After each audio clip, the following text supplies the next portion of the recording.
Police say the gunman, 64-year-old Stephen Paddock, opened fire from the 32nd floor of the Mandalay Bay Hotel on a crowd of some 22,000 people at a country music concert last night in Las Vegas. Joining us now, CNN's Tom Foreman. Tom, walk us through how this unimaginable tragedy unfolded. Wolf, I think the map tells us a lot. If you're familiar at all with Las Vegas, this is the strip that everybody knows with all the attractions along it, running right through here. The area where this concert was occurring is actually right in here, and I want you to note a couple of things. The stage is down here.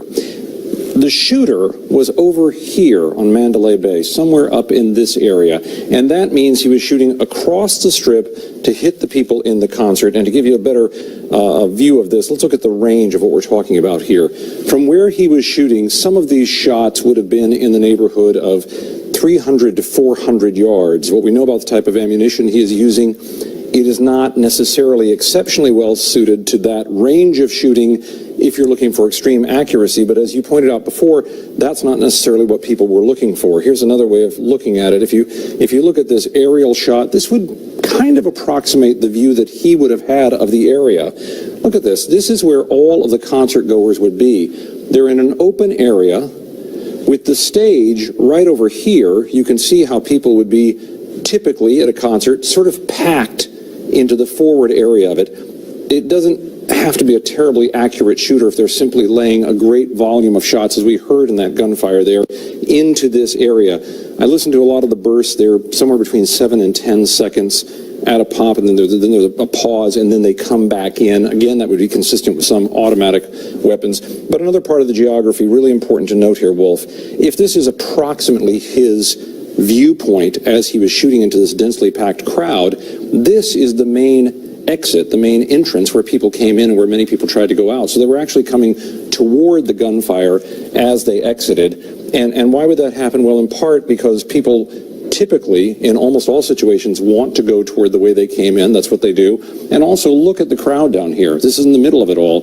People are looking all around because they're not thinking overhead, as they would not. And yet, when the shot comes back around to the right here, you can easily see right there, this is where the shots are coming from. And people are looking all around because they simply don't know, Wolf. And as they stay in that spot, oddly enough, they were staying exposed to the fire as much as all of them wanted to be out of it. Wolf? Yeah, truly, truly heartbreaking. Tom Foreman, good explanation. Thanks very much. Joining us now, Megan Cavalas. She was an eyewitness to the shooting. Megan, tell us where you were and what you saw. Yes, it was about 10 o'clock. I just gotten out of a private event at the Fountain Room in the Mandalay Bay Hotel on the 64th floor. And this lounge bar, there's many different rooms, and one big bar that overlooks with a balcony out to the strip. So around 10 o'clock, some of my girlfriends and I, we went out on the balcony to take some pictures. And there was already about 10, 15 people out there.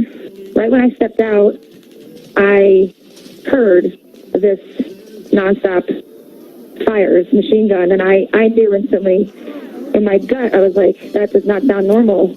I just think I was in delayed reaction because I was in such shock. And I'm taking pictures, stops, then I hear it again, and then it was just, happening too quickly, too many rounds, and that was it. Everyone started screaming, and I looked down, and that's when I grabbed my phone out, and I got that video, that horrific video that I shot, and you could see the angle that we were at on this balcony, the first few amount of fires, and then the second round towards the end of the video, it felt like the shots were coming more left across the street. Really couldn't tell if it was more than one shooter out there, but these poor people down there were just, way open field for the shooter, and you could see in my video that these people were trying to run for cover and couldn't quick enough, and running and then just seeing bodies not moving in my video. It was just horrific. There are no words. And then security had us, get us inside right away. And for us, 100 people that were up on the 64th floor, what was pretty scary for us is within 10 minutes of us coming inside, SWAT team showed up pretty quickly, but none of us knew that it was the SWAT team.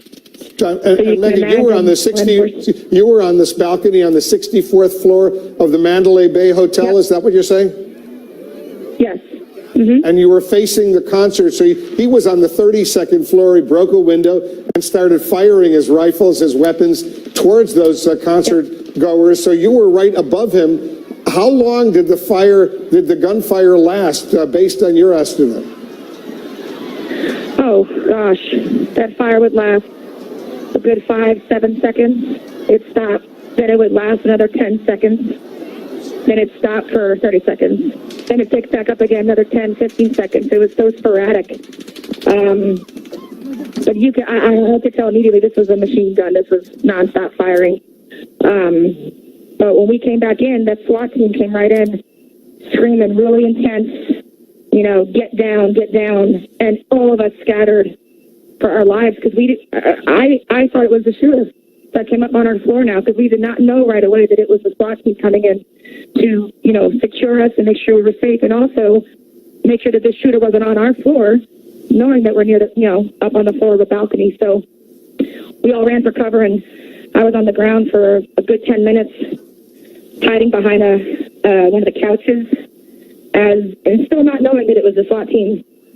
And then finally someone started, you know, that was on the floor with me, whispered, you know, I think it's a SWAT team.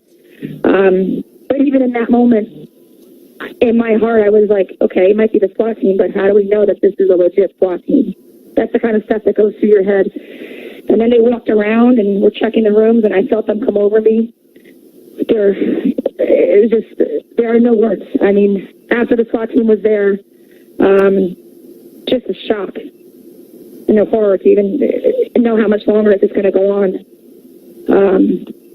You know, that's been my experience, and I put up a video on Facebook of right after of myself and the guy sitting next to me in the video. We were on the ground holding hands for 10 minutes, just praying. And you were a guest at the Mandalay Bay Hotel yourself? Yeah, I wasn't staying at that hotel. I was actually staying at the Hard Rock where I am right now. But last night when this happened, we were on lockdown. We were not released until, oh gosh, what time were we released? An hour ago? So you were stuck there that whole time. Megan, how are you holding up? I'm good. I just, I think it'll hit me when I get on a plane today and fly back to New Jersey. I mean, I've seen the pictures.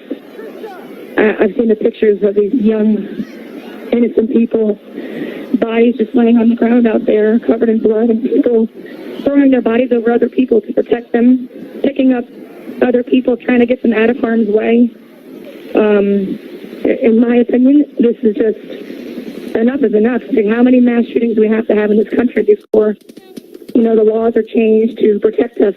And, you know, it's not that difficult to put in, you know, metal detectors. You know, there's just to find out that this murderer had over 10 weapons when they found him in his hotel room, that he was able to bring this amount of weaponry into this hotel within 3 days of being here. Yeah, it just leaves me speechless. Megan, thank you so much. Thanks for your eyewitness account. Good luck to you. I know this is a heartbreaking situation for so many people who are watching this massacre, the aftermath of the massacre unfold. For all these families. Yeah. Megan Cavalas, thank you very much. We really appreciate your thoughts and your eyewitness account. And joining us now, another eyewitness in the crowd, Jordan Atkins, is joining us. Jordan, I'm told you actually bought concert tickets to surprise your fiancé. Tell us what you saw. Yeah, I did. The 30th birthday, and so I bought him tickets to Vegas and got these concert tickets a while back, and we were on the left side of the stage, kind of towards the middle of it, you know, enjoying the concert, and next thing you know, you hear a noise and sounds like a firecracker. Not really sure exactly what's going on.